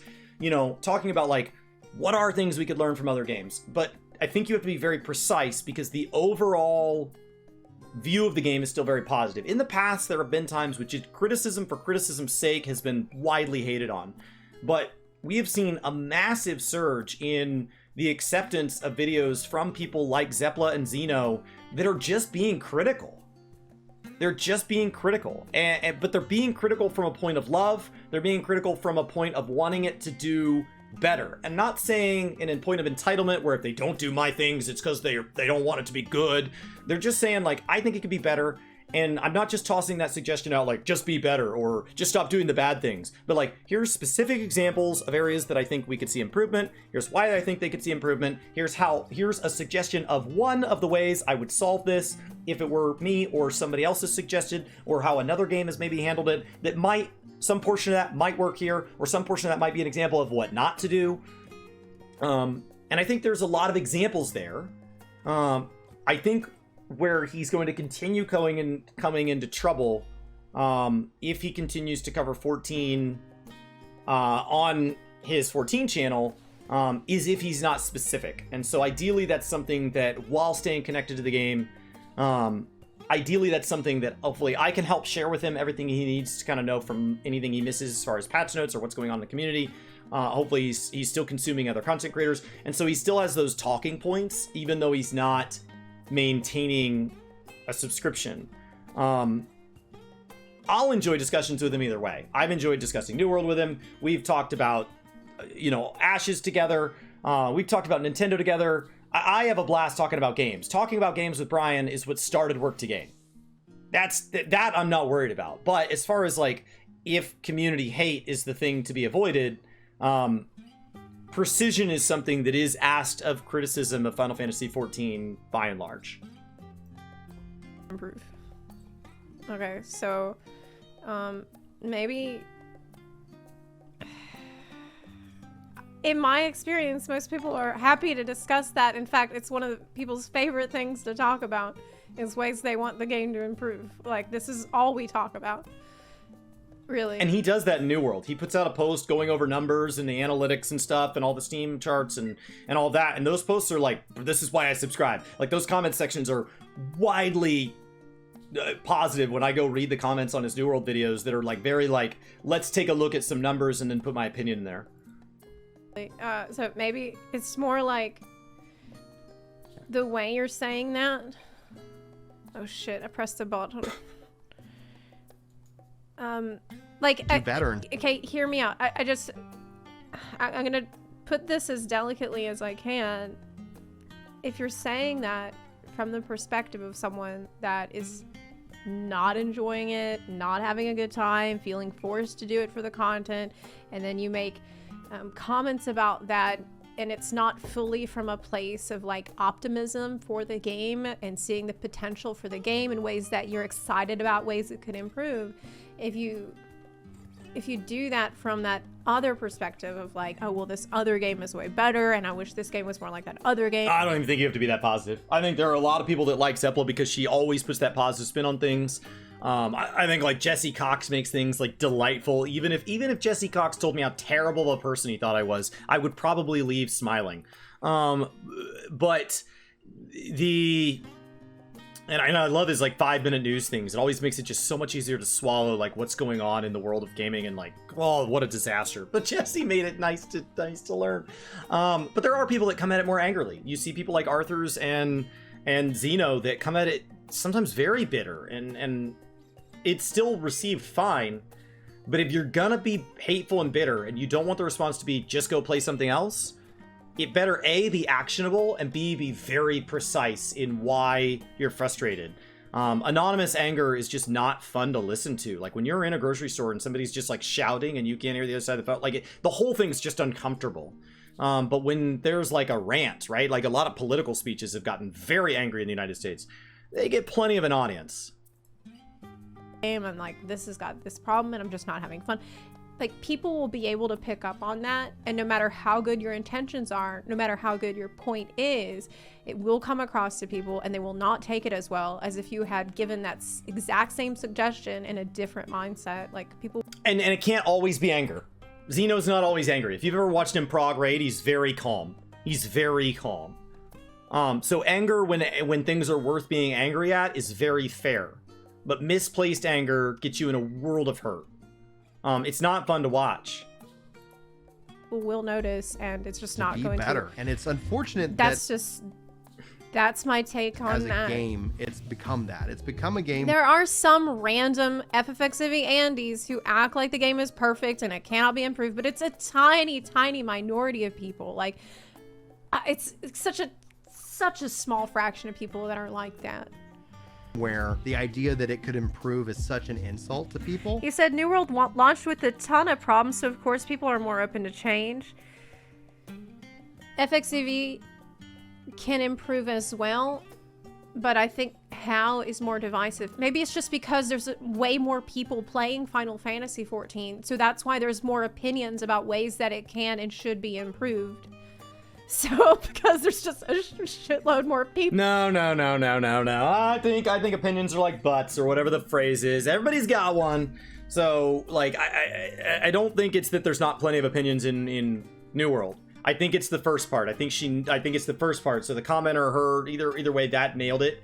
The reason I think criticism towards 14 is more reasonable as a point of discussion now than maybe sometimes in the past is that it is easier to see how somebody might be upset with part of this game but like the game overall than when points in the game were maybe overall more just well done for the time period. And so it is easier. And so when things are going wrong, that makes it easier for us to say, I want it to be better. And somebody goes, you know what? I don't agree with you on how, but I also want it to be better. People who have were way invested in the game and have been for many years. And so with more and more people, you're going to have more and more debates and controversies. It's natural. Versus where in New World, like saying the game can improve, everybody gets excited. Like, yes, oh my gosh, imagine when we see this happen and when we can get this kind of content. Look, I'm not going to sit here and dunk on New World, okay? I don't want to do that because let me tell you something. I think as a video that is going to reach people who don't play New World inherently, even if this had not spread outside of his community, the fact that he was posting it to people that only play 14, I think that would have been another great place to name some examples. Having watched this now 3 times through, I think that would have been another great place to say the amount of excitement around Brimstone. Indiscriminate kills, I get an achievement. You know, when you have something that amazing. was my 100th rap. Something guys. truly amazing, like Lunar gifting a sub to Oculary. And you can say that, like, people are really excited about Brimstone because it's the first time that we are going to be seeing great swords and things like that, getting a new weapon, and weapons define the combat system, so it's just really going to offer new build varieties and new changes. I think that kind of example would have really benefited this when people, when you have people that go like, isn't that a dead game? Isn't New World bad? Like, I think it would have been a lot easier to say New World's in a really good spot as they continue to organize PvP events and have community events on a regular basis. And it's really easy to be excited with the amount of information coming around the following events. The fact that there's a seasonal event is incredibly challenging. The fact that they've added a new zone to the game that has people who only play the game casually mistaking it as an expansion. It's not an expansion, but it is so much content that people are calling it expansion, and people are really excited about that because the game is growing and moving in a positive direction. I think some phrasing there could have been the same point and maybe won her over a little bit more, because already when he brought up New World, whatever that was 30 minutes ago, she already like had disengaged, and the way to get her back on board is you got to build that bridge. And instead it's still very vague, and like gingerprime community that knows gingerprime, all the New World stuff, is like, yeah, I'm on board. I'm totally, I love your coverage. But this video is going well beyond that. When I saw New World being advertised, I said here on stream, I don't care about that game. It doesn't look interesting to me. And then it came out and everybody got into it. And I said, well, I still don't really care about that game. It's just not that interesting to me. And then everybody went away from the game. And I said, well, I never tried it because I didn't care about it before it came out. I didn't care about it when it was hype, and I don't care about it now. And I'm still in that same exact opinion about New World. So. And this would have been his chance to maybe plant a little bit of that seed, so that if New World ever was a game that fit Zepla, let's say today it's not, just objectively, and that 2 years from now, hypothetically, it's the perfect game for wherever Zepla is in 2 years and where New World is in 2 years. They're just at this perfect juncture. Because of opportunities like this, not planting that seed, she might just pass it by. So like seeing her try Guild Wars and things like that, that's a wonderful thing. And she is an incredible voice for the game she loves. So if there's any chance that a Final Fantasy video has a chance for her to go, I hate New World a little bit less. Like, I think that's a good thing, just for the gaming genre in general, that we can plant that seed. Because it's not just about Zepla in particular, but anybody that's watched this video and gone, New World, what the hell? And so, like, I think that'd be great if you could kind of plant that seed, because there are a lot of people that didn't just try it when it was new, that it wasn't for them. It's fun to be on the hype train, but not everybody likes riding it. And so for all the people that don't, after the hype train moves on to the next game, it has a huge drop. Every game will. Ashes of Creation will. All these games that come out. The Riot MMO will. It'll launch up here. It'll drop down here. I don't know what those numbers will be, but there will be a gap. A big gap. Same as expansions. Dragonflight will do it. 7.0 will do it. They all have a gap. Now the question is, if they weren't in it for the hype, how the hell are you going to invite them in later? That invitation, that term. And that has to be a lot of little just erosion. Just a lot of little, well, I just don't even think that game looks interesting. Well, I think my favorite feature about it is the Gathering feels more tactile than any other game I've ever played. And to everybody that likes Gathering, they go, oh, I'm listening. And to everybody that doesn't, they just charge on. I think what I'm excited about it is the mutators on dungeons has put a new spin on Mythic Plus and Fractals and Criterion, which would need to come from somebody that's tried those things in other games. And this is what I like about mutators. That's the word, right? Well, I finished Criterion, and I was kind of hoping for more rewards from it. What if I did Criterion in, like, another game, so that I got to kind of scratch that itch while I wait for the 5.45 stuff to get here? So I think there's this chance to, like, continually invite a little bit of this group and a little bit of that group. But it would need to be these subtle seeds planted here. These are the things I'm liking that New World is doing that Final Fantasy just isn't for me.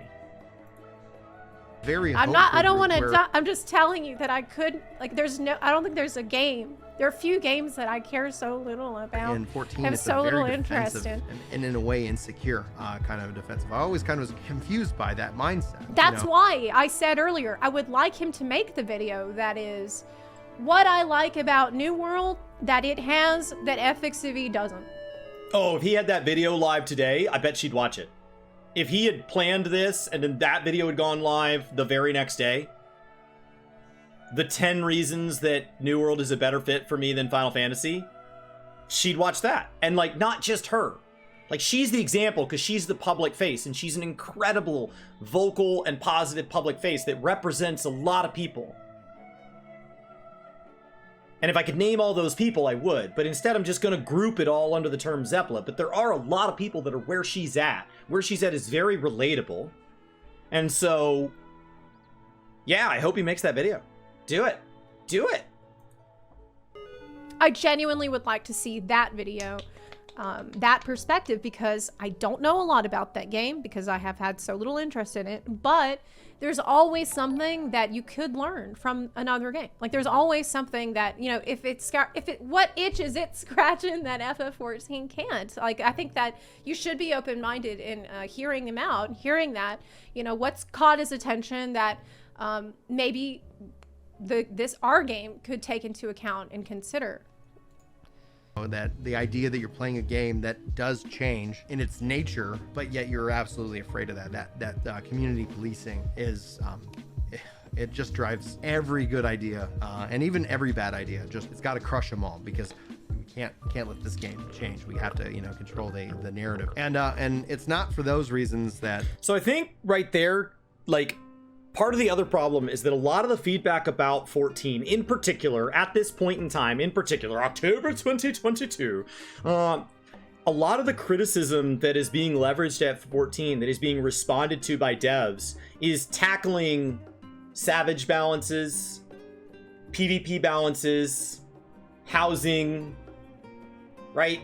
And a lot of the love letters of content that's going to be this living, breathing thing is around the changes in the relic system, island sanctuary, tribal quests, and a lot of the varieties looking for is behind tome progression. So expert roulettes, hunt trains, you know, and like everything I just named are all things that Brian does not heavily engage in. So because he doesn't do a lot of extreme and savage, when the community complains about Extreme and Savage, you're not relating to them, so you feel like nobody's ever allowed to complain about this game, because the people that are complaining aren't talking to you. And when the devs respond to them, the devs are like, hey, we're going to fix this balance change. You're like, who even cares? They care. And so, like, each of those examples in their own way is something where the devs either have already given feedback or have said they're going to continually iterate on that just don't affect Brian, because Brian said, I don't like to do relics till the end. I don't like to gear up till the end. I don't like to set aside time for Savage. I don't like to grind a tome cap. Island Sanctuary wasn't for me. And so this current state, this current exact moment in Final Fantasy just doesn't have anything where he is going to get to complain as part of a large group of people complaining and get feedback. Because there are large groups of people complaining and they are getting feedback, but he's not a member of those groups just by his own choice. He would be welcoming them. People have invited him. You know, it just hasn't worked out, right? So I do think, like, some of the things where I have seen, like, when he and I had this conversation privately, before he filmed his video, before he posted his video, when we've been having these conversations privately, all of the things that he's said about why he's going to New World sound an awful lot like all of the reasons that I am playing more 14, thinking about more 14, planning for more 14 than ever before. So, and that is just because the portion of the game that is appealing to me is a feedback loop of, I feel that I'm in with people that are having the same positives as me, having the same negatives as me. I feel the devs are listening to me. I feel they're adding new things for me. And so it feels like a game that satisfies me. And that sounds very like, oh, that's to satisfy me. But really, like, my sub only pays for me to play. So I'm really just saying that as like a way of like, and I'm not alone in that. There's a lot of other people for them, right? Their sub is paying for them, and it is doing all the same things for them. And so I'm in a group where all of us individually look in the mirror and say, Final Fantasy is a game where I have a place that I am, a place that I want to go. There are people along that journey that look a lot like and act a lot like I do and are easy to relate to and fun. And when we debate, there's healthy debate that is educated and reasonable, and I'm enjoying. And the devs are listening to us as a group, and it's awesome. It's awesome. And it's made me want to go out and find more. And so I found some areas in 14 where I felt like it was my place. And now I've gone out and sought out, how do I try out more 14? Maybe there's other places that I could be in. Maybe there's other communities I could be a part of in 14 that would feel this good. Because I want more of this. This is awesome. And I had complaints about Endwalker. As a matter of fact, like, I think I had complaints during. I was really mad in the final zone of the MSQ. I was objectively pissed. So it doesn't mean that you have to like every single moment of the journey, but overall it's way more positives than negatives. That I'm I really struggle to understand this point. I really do. I think that you said you weren't burnt out, the 3 reasons I listed are but amazing. it kind of Question in the chat is, has MSQ changed my path through 14 content? It's had an effect, but like, I think I would still be loving content even if I wasn't loving MSQ. I think if you went back in time and you had another version of me that tried MSQ and it wasn't for me, and I tried ARR and so we removed lore weeks. Next week we'll be doing Heavensward Class Quest to prepare for the week in November where we're doing Warring Triad, the Alliance raids, and the Alexander stuff. All in the same week. It's gonna be an epic week, all for my first time to do the story. I've done all that content, first time to do all the story. Super pumped. And so we're kind of staging that right now, and I'm really excited about it. But if you go back in time and say I wasn't excited about all that, gaming lore kinda never existed as a project where all this voiceover stuff I'm doing went, that would be fine. I think I would still be actively seeking other things I'm enjoying. Actively seeking things I'm enjoying. Because I am enjoying this. And I'm liking so many things in Final Fantasy right now that it's making me want to like those things in other games too. And that's happening every way. Guild Wars open world content, Guild Wars jump puzzles, Guild Wars grinds for things like the sky scale made me go do a Heavensward relic. Because I wanted to experience what I experienced in Guild Wars in Final Fantasy and see their take on it. And doing Criterion and having done Fractals has already made me commit to doing a fair amount of Mythic Plus in Dragonflight to see their take on it. And so, like, it's a giant feedback loop of when you find the right games that are making you enjoy them, then making's not the right word. They're not forcing me to enjoy them. But when you find the right games that it's easy to love, and the debate and the criticism about how it could improve feels like other people hear you, and even if they don't agree with you, they respect your opinion, and you're having this debate and this discussion, and the devs are listening, and they're continuing to shower you with communication and content. It feels like it's easy to just go around and around and around and around. And I'm doing that across Guild Wars. I'm doing that across World of Warcraft. I'm excited about Dragonflight. And that doesn't mean I'll be excited about it from a year from now. I'm not committed, but I'm excited about it. And I'm excited about Final Fantasy. And so, like, I'm going to add New World in because Brian's super pumped on it, and I like playing games with your friends. If you are between MMOs and you have friends in one, that's the one to play, in my opinion. So I'm adding the 4th one. And I want to try other games too. I want to know why Just Drive Hayes talks so fondly about RuneScape, because I've never played it. I want to know why when we name loot, you know, monetization and loot strategies, people bring up Destiny. I played Destiny 1 and Destiny 2, but I'm not current. So like, I want more. And so, like, yes, my love for Final Fantasy MSQ has made me want more of that thing, but if I didn't, I think right now I'm just really positive on MMOs. And so I would have just latched onto something different. Maybe I'd be progging an Ultimate right now. I don't know. But I did love MSQ, and I am loving MSQ. But the takeaway is not that I'm loving MSQ. The takeaway is that I found something that I'm loving, and I'm doing more of that thing. And so when people say, you're loving MSQ, told you, see, everybody needs to do MSQ. No, that is the wrong lesson to be learned. Everybody needs to find that thing that I love as much as MSQ. Whatever that thing is for them. Whatever you love. I hope you love something as much or more than I'm loving MSQ. I just hope you get to experience that in your life. And it doesn't matter what it is. Maybe it's in a game. Maybe it's a sports team. Maybe it's in, you know, following a certain actor through their movies or whatever. I don't care. I hope you get to nerd out about something at some point in your life. That's awesome. And so that's where I'm at. And 14's a big part of that for me. And it's not for Brian. But I also think that a lot of things he's looking for to have that nerd out experience, when he describes what he's getting from New World, it sounds like it's all the same things I'm getting from 14. It does sound like that But to me. I'm sure that those people will pop their head in occasion. But you know what? That's the game that they play. But that's essentially my plan, and those are the reasons why Final Fantasy 14 isn't the game for me. I really would love for it to become a game for me again. I've debated regarding FanFest. I want to go because even if it's 7.0 isn't a re-invitation, I want to hang out with everybody. We haven't had a physical FanFest in a while, and it'd be really great to see everybody, to hang out with everybody, to share that experience, if not at least for one last time, one last hurrah. But I'll keep you guys up to date on what that plan looks like, because I don't know, like right now I have subscription, and some of you guys are so generous, especially with my financial situation over the last couple of months, that were able to gift me sub time. And so one thought I have is continuing to keep my sub active as a part of going or trying to go to FanFest. I don't know if I'll get media access or not. I mean, that's obviously a question. Maybe Chris will be the only one who gets media access. Who knows? But I'm not going to sit here and try to placate that and at the same time not be enjoying the content. I am not enjoying the time, but that's going to be the plan. Now, I have debated. I agree with a lot of what Zepla said in this video, and it is funny that there is literally a comment in our chat that says you can't stand Zepla at the exact same moment that somebody posts here that they don't like him. Like, it's...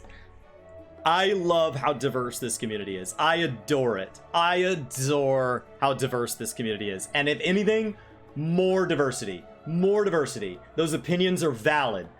This person, valid. Person in chat up here, valid. People on Zeppelin stream, anytime she reacts to me and wonders what I'm looking up at, that's because my chat's above me. My chat lives above me. And so, valid, valid, valid, valid.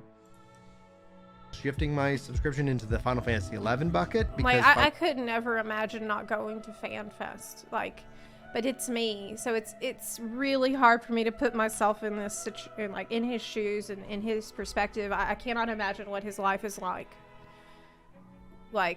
with 5 kids. I can't imagine what it is. Final Fantasy XI means a lot to me. I'm debating on that. I have not yet but I really do feel like even this is a great let's pause. Look at that tongue. Anyways, I got distracted by the tongue. Oh, no, the act of getting off my mount dismounted me, you piece of crap. Archivist, coming in and gifting 10 subs. Thanks for sharing your lunch break with us. I hope you have a great day.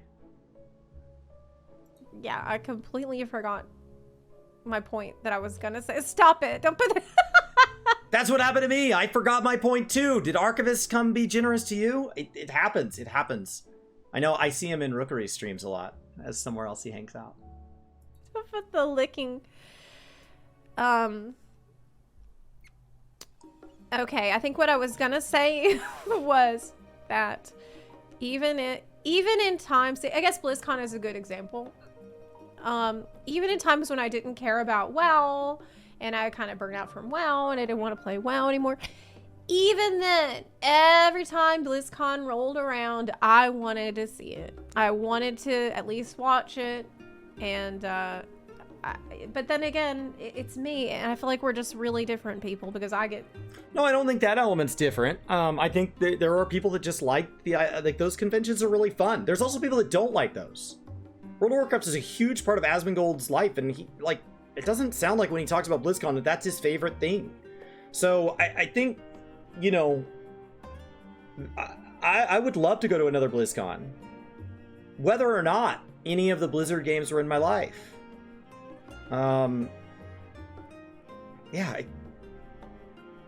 It's conventions are just conventions. I'm very excitable.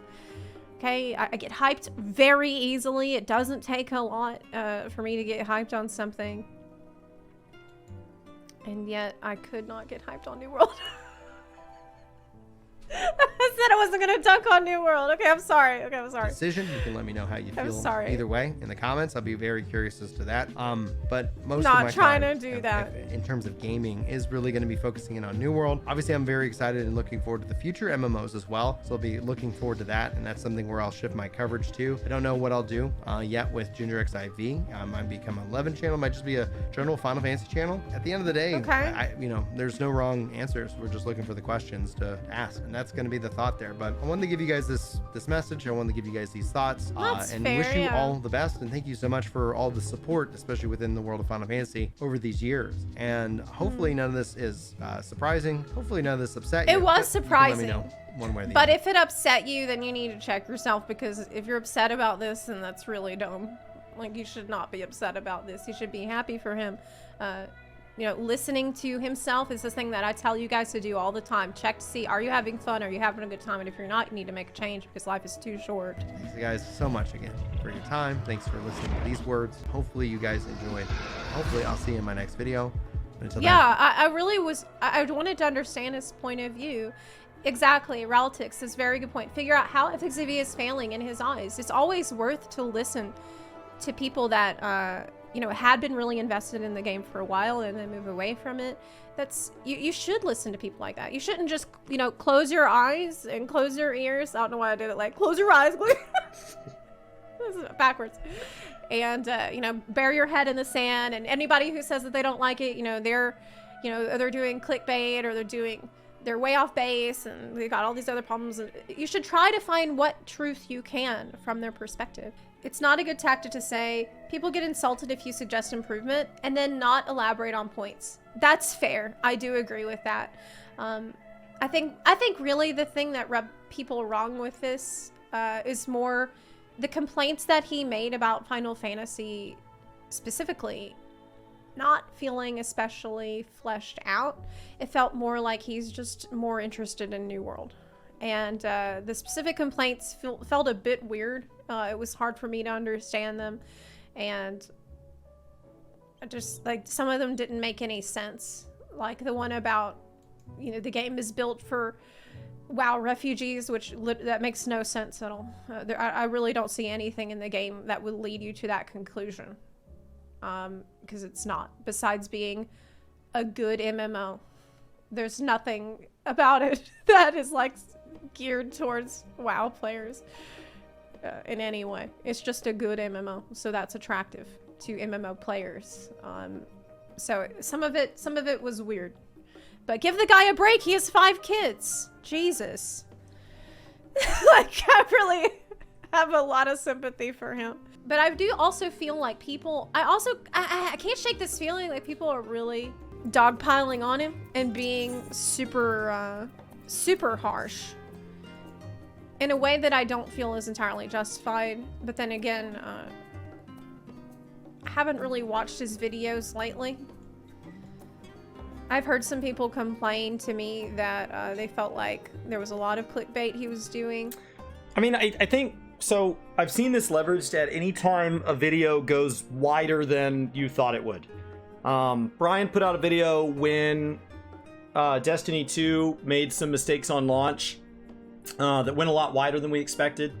Lazy Peon's Final Fantasy 14 video, the original one that he took down later, felt like it went a lot wider than he expected.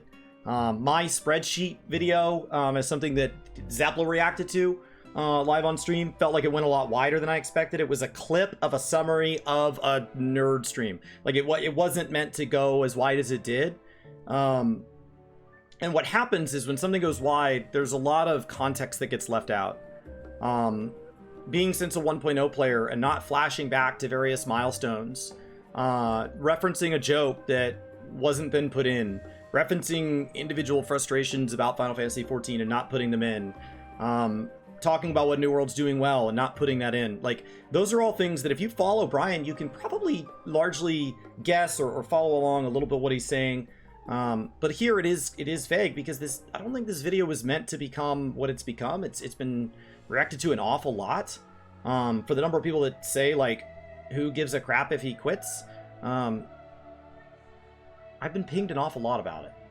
So I think that, you know, a little more, I think that would be a little more, it could have been done better, just in hindsight. Like, part of me says make it one more time, but like really cut it together into like 30 minutes with, like, you know, here's a criticism from Zeplive with a clip of Zeplive. Here's my response. Here's evidence of my response, whether those be clips of the past or things like that. And like literally just go point by point, build it into a whole narrative. But like, you're talking about a huge post. A huge post that I'm sure an enormous number of people will be like, I got plenty out of the October 23rd one. I don't need that. But I feel compelled to give the guy a lot of slack. I wish him well. Yes, he might return for 7.0 as he said. Yes, he'll probably be covering the live letters and maybe he will get interested in return. And if he does, I would hate to see people not want to welcome him back. Like, what if there is a live letter that comes up and he sees something in it that does reignite his interest in the game and he gets excited about the game again, he wants to play the game again, he wants to make content about the game again. If people treat him like shit after that, I'm gonna be pissed about it. Wow, someone said good riddance. And he pinned that comment. I do hope you continue to enjoy the game. That's harsh, man. I feel a little bit out of the loop here because I haven't been watching his latest videos. Like, has he just been pissing off people to the point that a comment like this would get almost 200 likes on this video? Because this is crazy. What the, like, what did he do that got everybody against him so hard? Jesus Christ. Like, even if he liked the game, how could he stick around with this kind of... I think Lionheart individually is joking, but there are some others further down that are not.